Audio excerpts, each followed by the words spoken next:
first breath, a first step, a first word. Becoming strong, becoming whole, becoming one, becoming human. Human in the ambitious pursuits of the things in my heart, hoping that my eyes won't see them depart. Human in the emotional parts hidden, because sometimes it feels that laughing too loud is forbidden. Human in the identities deeply rooted within, wondering if the story of who I am is only to begin. But assured of the idea that my story is finite, knowing that even the sun's light won't always burn bright. Yet some things in the ordinary day feel eternal. The soft-spoken touch of a mum, the words scribbled in my journal. The smile of a stranger, the rainbow stretched over the sky that I see. Am I just hopeful? Or am I fearful of the small things that define me? Thirsting to know, thirsting to be rational in the unexplainable. Am I seeking something sustainable or even attainable? A last breath, a last step, a last word. Human, 2023, who are we?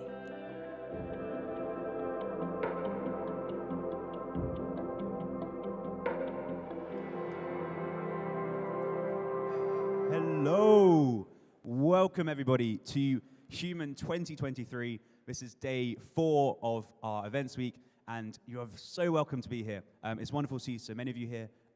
If you're getting hot dogs, keep going, come take a seat. I hope you enjoy them. Today, we are talking about fighting for the future. Is technology our best hope? Which is a fantastic question, and thankfully we have a fantastic person to help us answer this, Emma. Before we go there, just a few things to say. Toilets, we are all human, so we all need a toilet sometimes. And so you can use them. They're through that door. They're through the door at the back, downstairs and upstairs.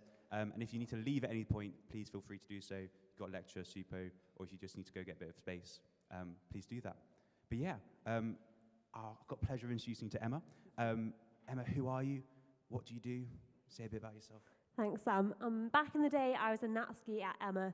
I graduated a few years ago and now work with a Christian charity, which helps undergraduates think about some of the big questions about science and life and faith. So kind of this stuff we're doing now. This is what I do for a job. Amazing. Thank you so much. I'm going to hand straight over to you, and we'll come back later. Great. Thanks, Sam. What gives you hope?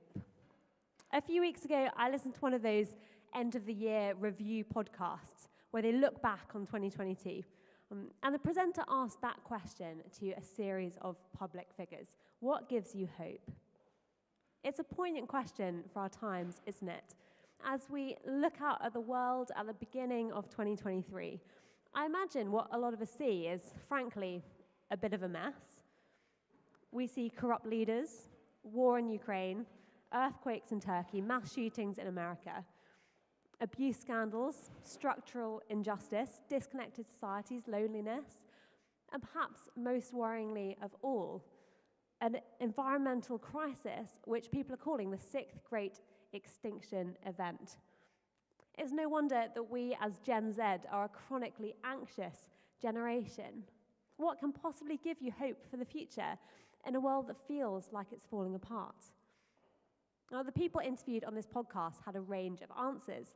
The historian Robert Toombs said that the courage of the Ukrainian people gives him hope. The classicist Mary Beard spoke about her grandchildren. The author Susan Hill talked about the advances in modern medicine and how that gives her hope for the future. But what about you? What gives you hope? Why don't you turn to the person next to you now? If you don't know them, introduce yourself and ask them that question. What gives you hope? Okay, I'm going to cut into conversations there, if that's okay. Now, I don't know what your answer to that question was, what you said gives you hope. But I imagine in a place like Cambridge, a common answer might be that we find hope for the future in technology, in science. Why else would the university be investing so much into the research going on at West Cambridge or the Science Park or the Biomedical Campus? We put our money where our hope is. And that makes sense, doesn't it? After all, science and technology have been phenomenally successful at solving humanity's problems in the past. Aren't you glad that we live in a world with antibiotics and FaceTime and central heating? Even just recently, we've seen scientists doing remarkable work developing the COVID-19 vaccine, which in just 1 year is estimated to have saved 20 million lives globally. I guess many of us here would agree with the Nobel Prize-winning immunologist Sir Peter Medawar when he says this: "Science is incomparably the most successful enterprise human beings have ever engaged upon." If technology has solved so many of our problems in the past, it makes sense to think it might do the same in the future. Last month, New Scientist magazine published an article called "The 12 Innovations We Need to Save Humanity and the Planet." The list included things like a cure for Alzheimer's disease, better batteries, photovoltaic paint, which acts like a solar panel, a universal vaccine precursor. Once upon a time, some of these things would have seemed like total science fiction, whereas now they seem like maybe plausible developments for the next few decades. But at the same time, of course, we should be wary of being over-optimistic about what technology can do for us. In his 2015 book, Homo Deus, Yuval Noah Harari confidently predicted that famine, war, and plague were well on their way out in human societies. Then came COVID-19. Then came Russia's invasion of Ukraine. We don't want to be naively optimistic about the future of technology, do we? But is it possible that given enough time and enough resources, science really will be able to solve all of the problems facing humanity? Is there a limit to what science can do?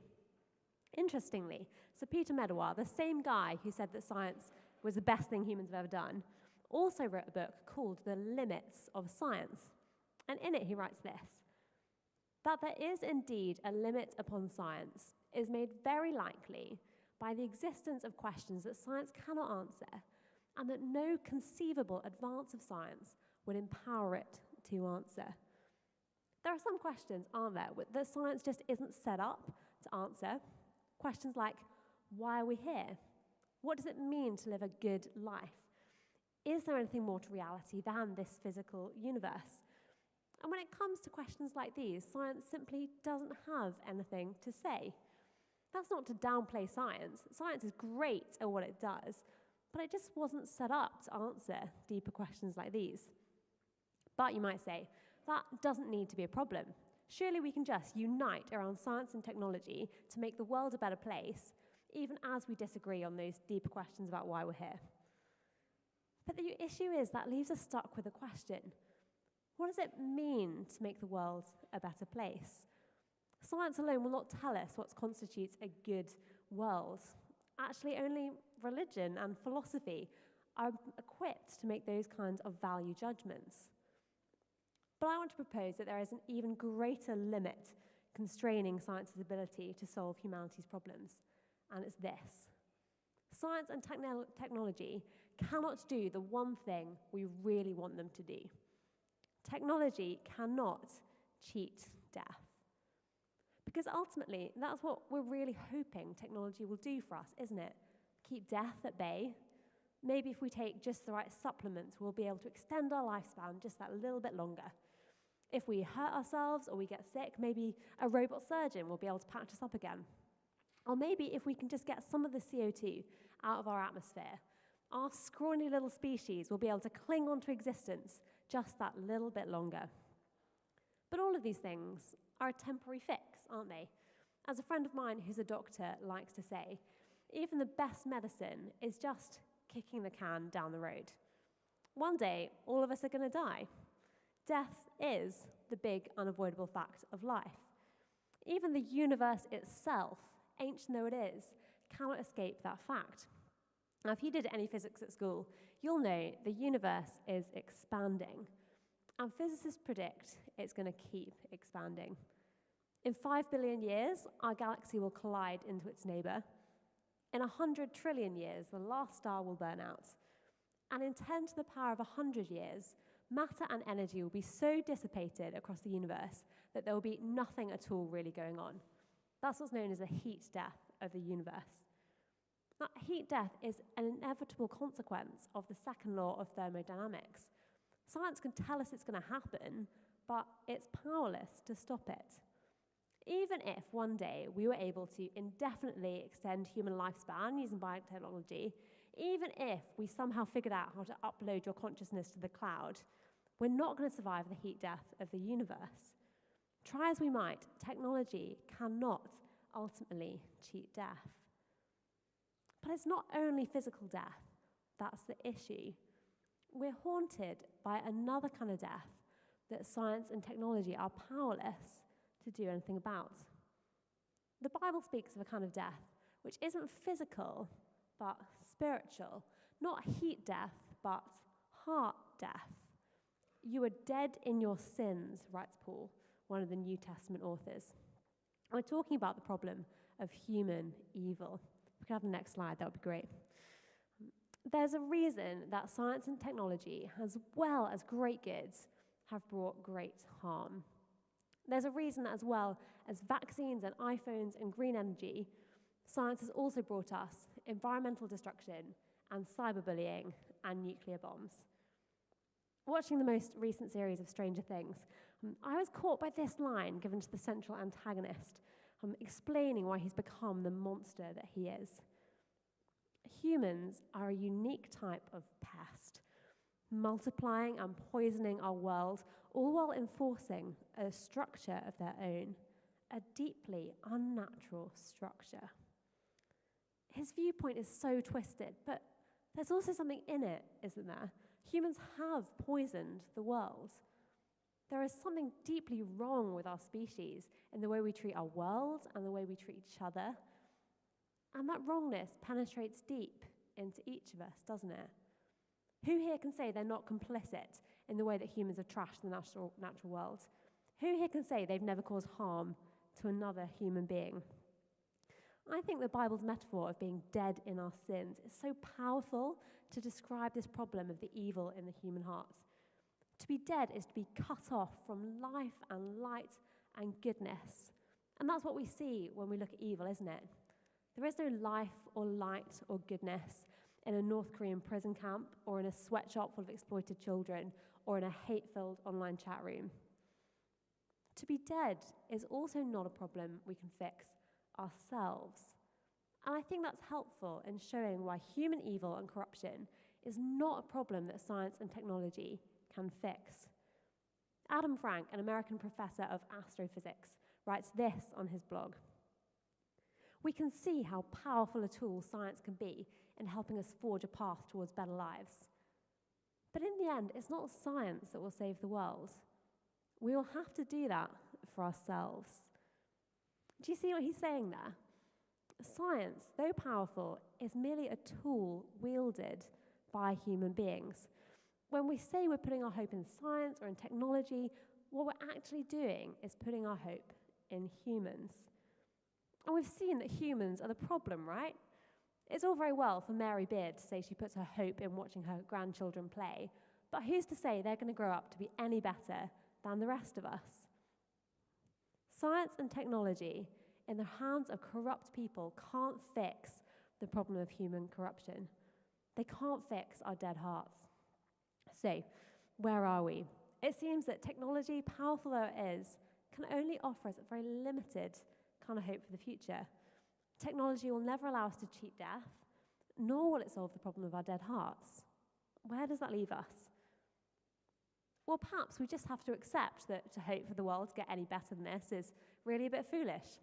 Maybe we should just be grateful that we live in quite a rich part of the world and we have it better than a lot of people on the planet, and then turn to binging Netflix or scrolling TikTok to try and push away the fact of our own mortality and the world's problems. I know that's what I'm tempted to do when I feel powerless to do anything about the problems in the world.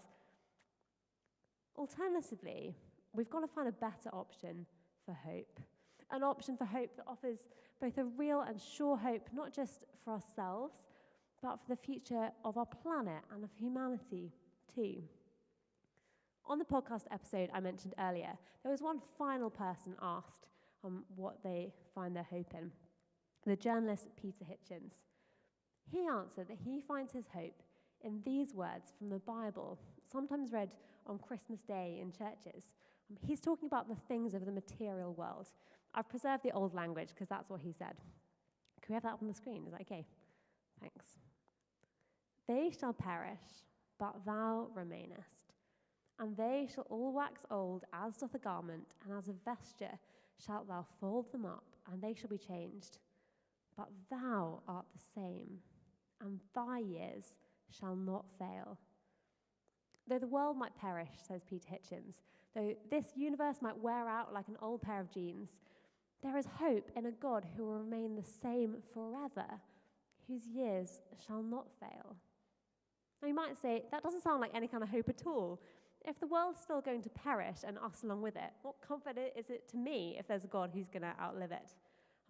Fair point if that's what you're thinking.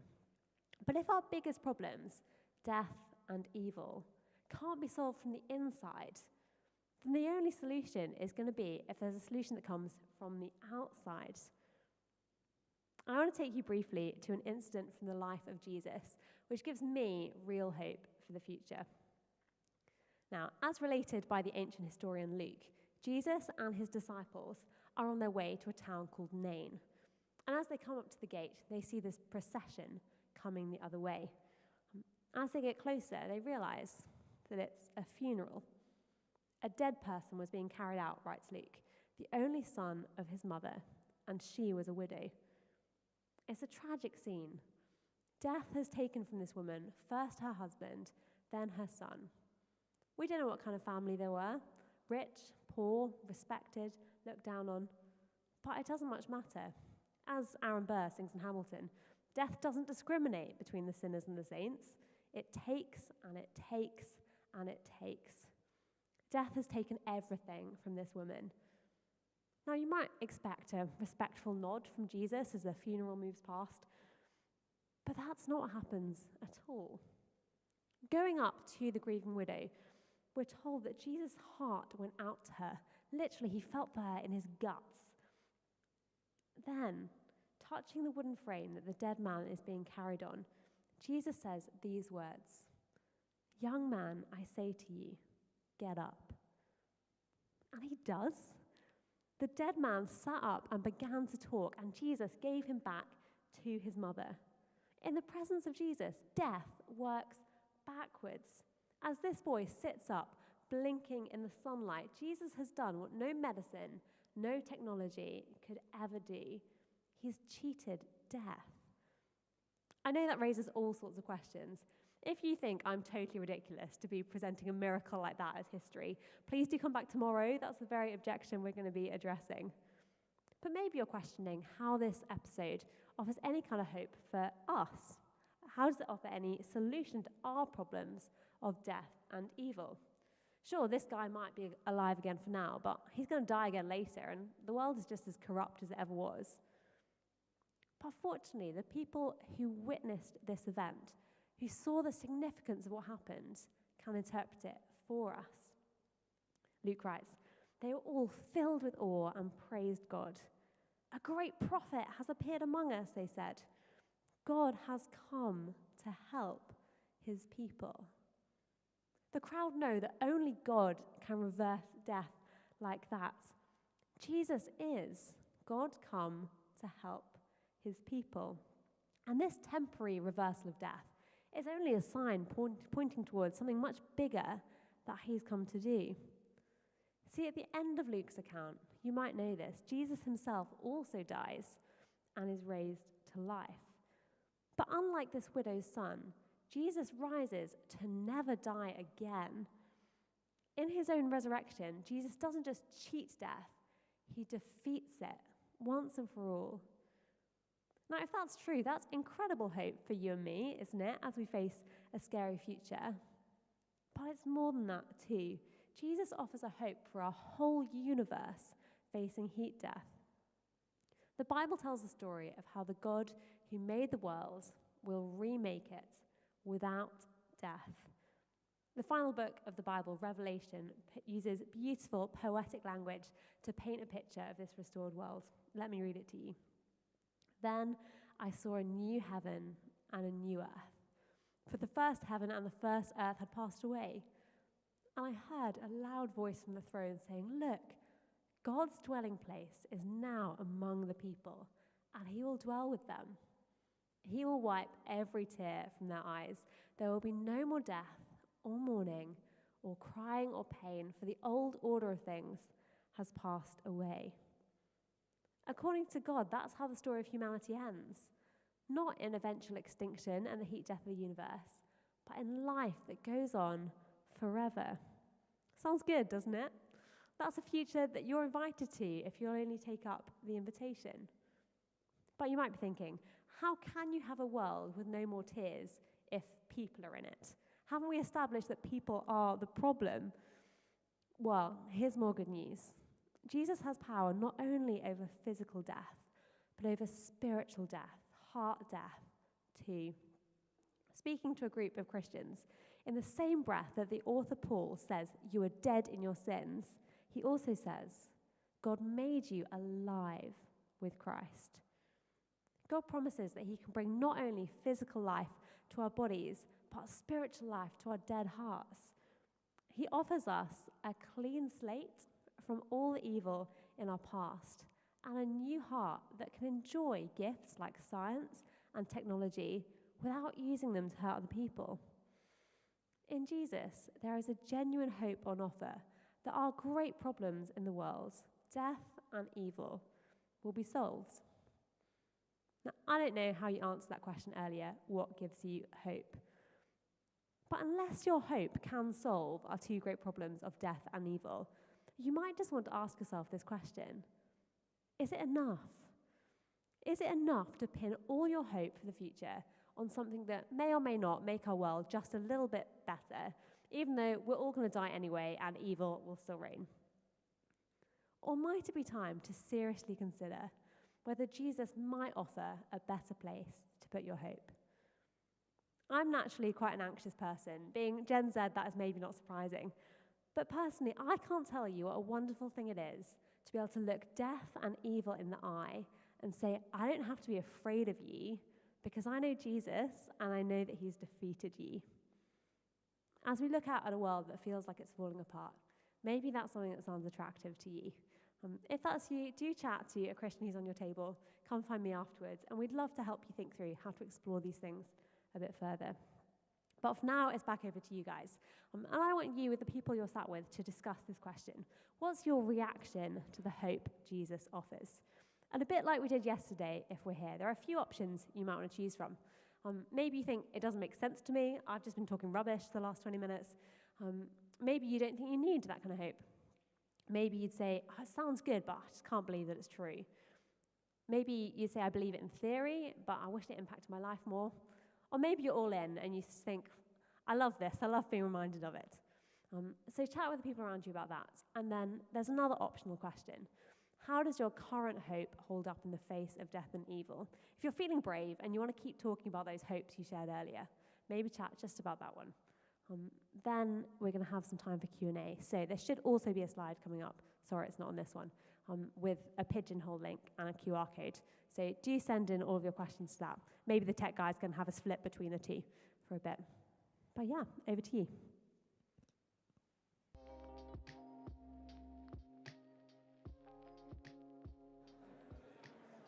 Amazing. Thank you for your questions. Keep them coming. We're going to get going with the Q&A now. And hopefully we can give you some answers, or begin to give you some answers. Feel free to continue conversations when the Q&A is done. We don't want to end them now. So, Emma, first question coming your way. How does technology and science fit into God's plan for a better world? Amazing. Thanks so much for really good and thoughtful questions. I'm really enjoying watching them come in. How does science and technology fit into God's plan for a better world? I think absolutely it does fit in.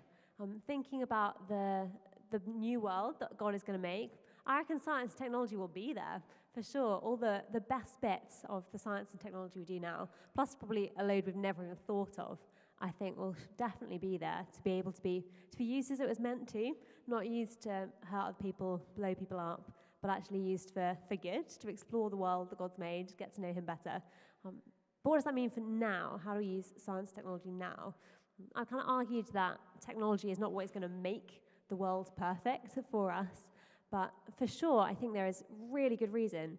If the world's on a trajectory to being made whole, being made good, then actually why would you not participate in that now by doing science, doing technology, using them for good to reflect and to begin to move in tiny, tiny ways towards that new world that God is going to make. So yeah, I hope that answers the question. Brilliant. Thank you. Second question. Would you say the rise of technology and science has actually had a detrimental effect on religion, as things that you could previously explain with religion, now we have answers to, and we don't need religion because of that? Yeah, interesting question.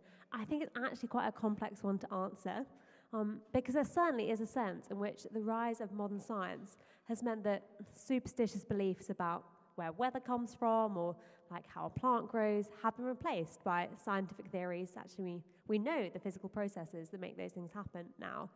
But at the same time, the only reason that modern science and technology have developed as they did is because of Christianity. You can ask me more about this if you want to come and chat later, but the scientific revolution that happened in Western Europe in kind of the 1600s came out of a Christian view of the world, where people believed that actually God had put order into the universe, that he'd given humans rational minds to be able to understand that order. And so actually we wouldn't have science as we know it now without those Christian foundations. So yeah, in a sense, I think the rise of science has pushed back on certain religious beliefs that actually were never true in the first place. But science so much depends, for all of its philosophy, on a Christian view of the world, that actually science and Christianity have really reinforced each other in that sense. Bro. We've had a couple of questions about humans and, I guess, finding meaning in this world. The first is to say, well, is this just wishful thinking? It would be nice if there was this hope. And I guess that ties into the question of, are we just meaning-making machines in a meaningless world? Is this hope just part of finding meaning in a world that actually has no meaning? Yeah, I'm going to take those two slightly separately. That first one, how do we know that there is this better world coming and it's not just wishful thinking? Great question, because it could all just be wishful thinking, couldn't it? Some nice story about God going to do something nice, and it's lovely to believe, and it's a crutch if you're struggling, but actually there's no truth to it. And I think the questions you need to answer them, well, are perhaps three. Did God really say that he's going to make a better world? Is he truthful when he says that? Is he actually going to deliver it? And is he powerful? Can he actually deliver that better world? And the places to go to answer all of those questions, really, are to read the Bible. I'd super recommend starting with one of the Gospels, one of the accounts of Jesus' life. This one is a Cambridge edition of the Gospel of Luke. There are some by the door. Take it, read it, and think, do I think Jesus is who he says he is? Did he really say he's going to make a better world? Does he seem truthful? And does he seem powerful? And those are the questions I would recommend going to explore if you're thinking about that. The second one was, why can't we simply be meaning-making machines in a meaningless world? Yeah, interesting questions. I recently watched the movie Everything Everywhere All at Once. I don't know if you've seen it. It's up for loads of Oscars, so I'd recommend it. It's a very good film. And in lots of ways, it's a film about nihilism. There's a multiverse. They kind of figure out nothing matters because we're just in a multiverse. Everything happens everywhere all at once. But the way the film comes back round at the end, and I don't want to spoil it for you, is if nothing matters, just be kind, to kind of make their own meaning. But what I think is really interesting is as the film throws out the God of Christianity and says, it's all just nothing, it's multiverse, nothing matters, they find themselves coming back to Christian values and drawn back to that biblical principle of be kind. We don't get that from nowhere, that idea that being kind is a good thing to be. That's a Christian value that we have in our society. And so the very idea of wanting to make meaning for yourself, I think of oh yeah, I'll just make my own meaning, I'll be kind, I'll make the world a better place. Those categories of being kind and making the world a better place, you've got those from Christianity. So yeah, I think that's my answer to that one. Great, and I second it. It's a very good film. Would recommend. Another question: if God is in charge of when we die, how come we can postpone it with technology? This could be such a rabbit hole, and I'm going to try and stay out of said rabbit hole. I think technology is a gift from God. Like, why is it that we are able to manipulate the world around us, to understand how stuff works at like the molecular level? That's kind of crazy we can do that. It's only because God has made us a certain way that we're able to have technology at all. And therefore, if we're able to make our lives longer with technology, that's not outside of God's jurisdiction or God's control, actually. The very ability to do that is part of his gift to us. Yes. Great. A slightly more scientific question, perhaps. Will Jesus actually stop the second law of thermodynamics? Oh, I kind of have no idea. I was a bio-Natsky, not a physicist, and so I don't want to get into things that like not totally my area. I don't know. Is there a different way that God could set up the universe and the laws of nature such that entropy doesn't always increase? Maybe. Will he just like add in energy and stuff when he needs to? I don't know, and I don't think I need to know to have hope that God is able to do that. It would be really nice if I knew what the laws of physics have to be like for there to be like an eternal, perfect world.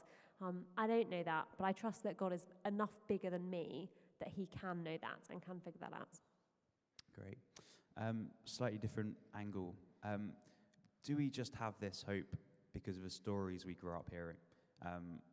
This person said we love a hero versus villain arc, but is it something innate within us, or do we just learn it growing up with these stories? I love this question so much. Thanks for asking it. Yeah, we do grow up hearing a certain like pattern of stories, don't we? That like good versus evil kind of narrative, the hero who goes on to make the happy ever after. And the question is, why is it that we love those stories so much? Why do humans come back time and time again to the same patterns of stories of that like good versus evil fight? If there is no such thing as good and evil, if we're all just atoms bouncing around randomly in the universe, like there is no good and evil, in which case, why do we care about those things in our stories?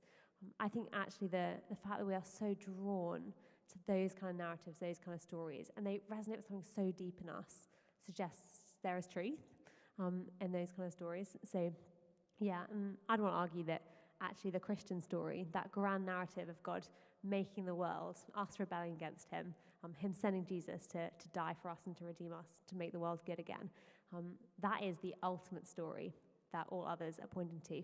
If you actually want to talk about them more, I'm getting smiles from Matt over there, who's been speaking in the evenings. He actually wrote a book on this. So Matt in the scarf over there, go catch him afterwards if you want to chat about stories.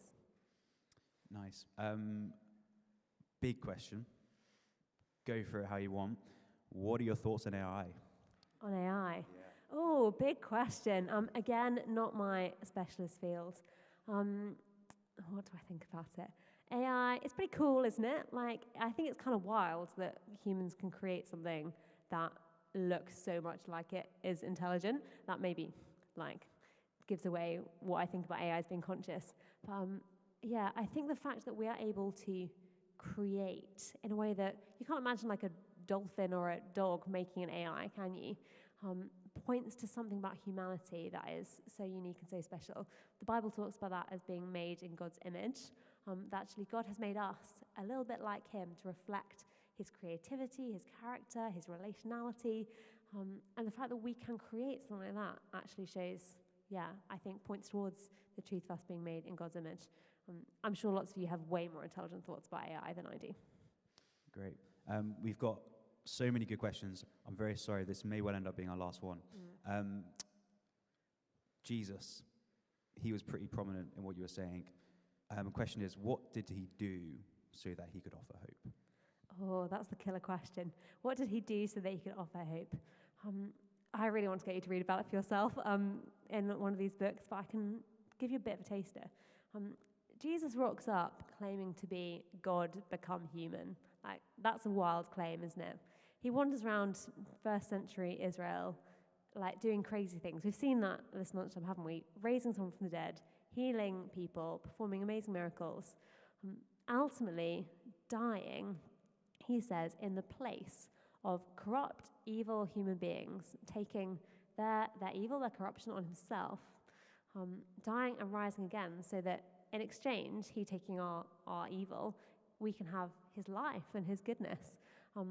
that's what gets you a ticket into that world that God is going to make that we're talking about, having to do that swap with Jesus.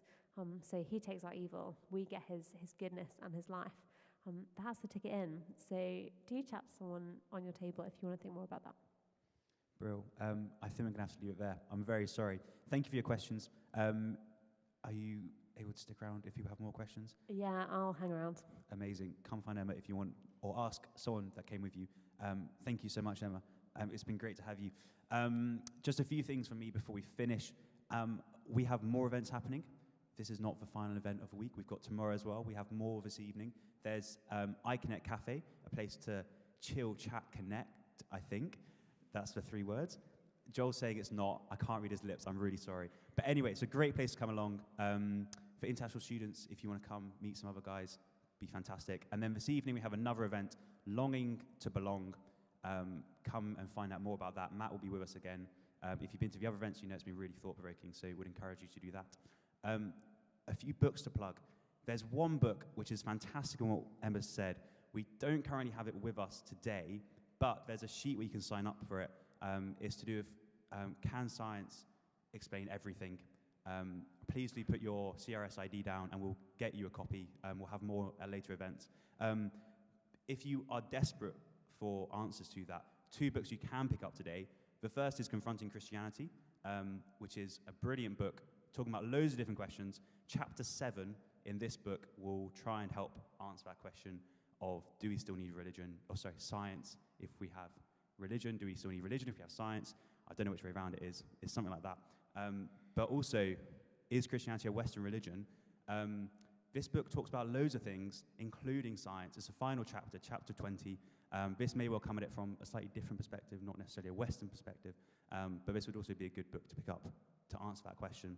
And as Emma was saying, the Gospel of Luke is back there. Look at it yourself, find out more if you have had your interest piqued. That's it from us. We have a form you can fill out to let us know how we can improve these events and to give some feedback. But for now, we're going to say goodbye and hopefully see you again soon. Thank you for coming.